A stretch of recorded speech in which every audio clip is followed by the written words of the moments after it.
Hello everyone, in this video we would learn how to solve the practice question remainder evaluation. So first we would understand the concept and then we would code it. So let's start. So our today's problem is remainder evaluation. Now in this problem we would be given two inputs, okay? We would be given two number inputs, that is for example n1 and n2. So what we need to do is we need to find the remainder of these two numbers.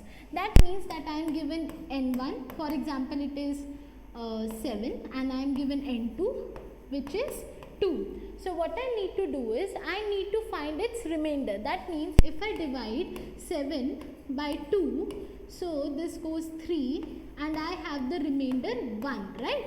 So I need to find this remainder for the given input and I need to print the remainder, okay? Remember, I need to print the remainder. So this is our problem for today. So what we can do is, we can simply use an operator, okay? And this operator is known as the modulus operator. This operator is available in all the coding languages and it is like this, okay? So you can directly use this operator to find the remainder of two numbers. So let's code it now. So 1 minute, let me clean the screen. And now here is the problem.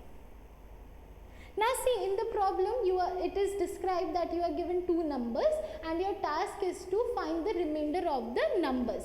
That means when number 1 is divided by number 2, you need to find the remainder. So for doing this, they have made a function and they have given you the parameters number 1 and number 2. You just need to directly use the modulus operator. So I would take an operator, for example, let me zoom in a little, 1 minute. So for example, I took an operator answer, okay. Now I would say equal to, 1 minute, equal to, and then answer would store the remainder of number 1 divided by number 2. So number 1 modulus, that would give me the remainder, number 2, 1 minute, number 2. So now let me add a little bit of space so that I can explain it. See, answer is a variable that I declared, then number 1 is given to me, modulus is the operator that I am using for finding the remainder, and then number 2. Now I need to print the remainder, so I would just return the value of answer. So return answer. So now I just returned the value. Now I would click on compile and run to check it out.